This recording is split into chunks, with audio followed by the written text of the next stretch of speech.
Humanism is a ferment that has come to stay. It is not a single hypothesis or theorem, and it dwells on no new facts. It is rather a slow shifting in the philosophic perspective, making things appear as from a new center of interest or point of sight. Some writers are strongly conscious of the shifting, others half unconscious, even though their own vision may have undergone much change. The result is no small confusion in debate, the half-conscious humanists often taking part against the radical ones, as if they wish to count upon the other side. If humanism really be the name for such a shifting of perspective, it is obvious that the whole scene of the philosophic stage will change in some degree if humanism prevails. The emphasis of things, their foreground and background distribution, their sizes and values will not keep just the same. If such pervasive consequences be involved in humanism, it is clear that no pains which philosophers may take, first in defining it and then in furthering, checking, or steering its progress, will be thrown away. It suffers badly at present from incomplete definition. Its most systematic advocates, Schiller and Dewey, have published fragmentary programs only, and its bearing on many vital philosophic problems has not been traced except by adversaries who, scenting heresies in advance, have showered blows on doctrines, subjectivism and skepticism, for example, that no good humanist finds it necessary to entertain. By their still greater reticences, the anti-humanists have, in turn, perplexed the humanists. Much of the controversy has involved the word truth. It is always good in debate to know your adversary's point of view authentically, but the critics of humanism never define exactly what the word truth signifies when they use it themselves. The humanists have to guess at their view, and the result has doubtless been much beating of the air. Add to all of this great individual differences in both camps, and it becomes clear that nothing is so urgently needed, at the stage which things have reached at present, as a sharper definition by each side of its central point of view. Whoever will contribute any touch of sharpness will help us to make sure of what's what and who is who. Anyone can contribute such a definition, and without it, no one knows exactly where he stands. If I offer my own provisional definition of humanism now and here, others may improve it. Some adversary may be led to define his own creed more sharply by the contrast, and a certain quickening of the crystallization of general opinion may result. The essential service of humanism, as I conceive the situation, is to have seen that, though one part of our experience may lean upon another part to make it what it is, in any one of several aspects in which it may be considered, experience as a whole is self-containing and leans on nothing. Since this formula also expresses the main contention of transcendental idealism, it needs abundant explication to make it unambiguous. It seems at first sight to confine itself to denying theism and pantheism, but in fact it need not deny either. Everything would depend on the exegesis, and if the formula ever became canonical, it would certainly develop both right-wing and left-wing interpreters. I myself read humanism theistically and pluralistically. If there be a God, he is no absolute all-experiencer, but simply the experiencer of widest actual conscious span. Read thus, humanism is for me a religion susceptible of reasoned defense, though I am well aware how many minds there are to whom it can appeal religiously only when it has been monistically translated. Ethically, the pluralistic form of it takes for me a stronger hold on reality than any other philosophy I know of, it being essentially a social philosophy, a philosophy of in which conjunctions do the work. But my primary reason for advocating it is its matchless intellectual economy. It gets rid not only of the standing problems that monism engenders, the problem of evil, the problem of freedom, and the like, but of other metaphysical mysteries and paradoxes as well. It gets rid, for example, of the whole agnostic controversy, by refusing to entertain the hypothesis of trans-empirical reality at all.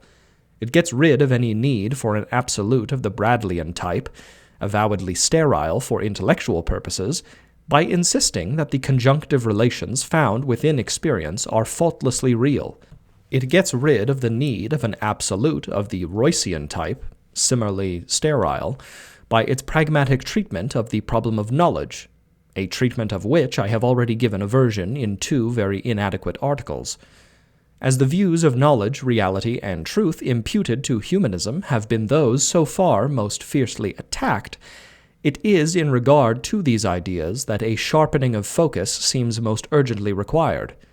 I proceed therefore to bring the views which I impute to humanism in these respects into focus as briefly as I can. If the central humanistic thesis, printed above in italics, be accepted, it will follow that, if there be any such thing at all as knowing, the knower and the object known must both be portions of experience. One part of experience must, therefore, either 1. Know another part of experience, in other words, parts must, as Professor Woodbridge says, represent one another, instead of representing realities outside of consciousness. This case is that of conceptual knowledge, or else, 2. They must simply exist as so many ultimate that's, or facts of being, in the first instance, and then, as a secondary complication, and without doubling up its entitative singleness, any one and the same that must figure alternately as a thing known and as a knowledge of the thing, by reason of 2 divergent kinds of context into which, in the general course of experience, it gets woven. This second case is that of sense perception. There is a stage of thought that goes beyond common sense, and of it I shall say more presently. But the common sense stage is a perfectly definite halting place of thought, primarily for purposes of action, and so long as we remain on the common sense stage of thought, object and subject fuse in the fact of presentation or sense perception. The pen and hand which I now see writing, for example, are the physical realities which those words designate. In this case, there is no self-transcendency implied in the knowing. Humanism here is only a more comminuted identity philosophy. In case 1, on the contrary, the representative experience does transcend itself in knowing the other experience that is its object. No one can talk of the knowledge of the one by the other without seeing them as numerically distinct entities, of which the one lies beyond the other and away from it, along some direction and with some interval that can be definitely named. But if the talker be a humanist, he must also see this distance interval concretely and pragmatically, and confess it to consist of other intervening experiences, of possible ones at all events, if not of actual. To call my present idea of my dog, for example, cognitive of the real dog, means that, as the actual tissue of experience is constituted, the idea is capable of leading into a chain of other experiences on my part that go from next to next and terminate at last in vivid sense perceptions of a jumping, barking, hairy body. Those are the real dog, the dog's full presence for my common sense. If the supposed talker is a profound philosopher, although they may not be the real dog for him, they mean the real dog, are practical substitutes for the real dog. As the representation was a practical substitute for them, that real dog being a lot of atoms, say, or of mind stuff, that lie where the sense perceptions lie in his experience as well as in my own. The philosopher here stands for the stage of thought that goes beyond the stage of common sense, and the difference is simply that he interpolates and extrapolates, where common sense does not. For common sense, 2 men see the same identical real dog. Philosophy, noting actual differences in their perceptions, points out the duality of these latter and interpolates something between them as a more real terminus. First, organs, viscera, etc., next, cells, then ultimately atoms, lastly, mind stuff, perhaps. The original sense termini of the two men, instead of coalescing with each other and with the real dog object, as at first supposed, are thus held by philosophers to be separated by invisible realities, with which, at most, they are conterminous. Abolish now one of the percipients, and the interpolation changes into extrapolation. The sense terminus of the remaining percipient is regarded by the philosopher as not quite reaching reality. He has only carried the procession of experiences, the philosopher thinks, to a definite, because practical, halting place somewhere on the way towards an absolute truth that lies beyond. The humanist sees all the time, however, that there is no absolute transcendency even about the more absolute realities thus conjectured or believed in. The viscera and cells are only possible percepts following upon that of the outer body. The atoms again, though we may never attain to human means of perceiving them, are still defined perceptually. The mind stuff itself is conceived as a kind of experience, and it is possible to frame the hypothesis, such hypotheses can by no logic be excluded from philosophy, of two knowers of a piece of mind stuff, and the mind stuff itself becoming confluent at the moment at which our imperfect knowing might pass into knowing of a completed type. Even so, do you and I habitually represent our two perceptions and the real dog as confluent, though only provisionally and for the common sense stage of thought. If my pen be inwardly made of mind stuff, there is no confluence now between that mind stuff and my visual perception of the pen. But conceivably there might come to be such a confluence, for in the case of my hand, the visual sensations and the inward feelings of the hand, its mind stuff, so to speak, are even now as confluent as any two things can be. There is thus no breach in humanistic epistemology. Whether knowledge be taken as ideally perfected or only as true enough to pass muster for practice, it is hung on one continuous scheme.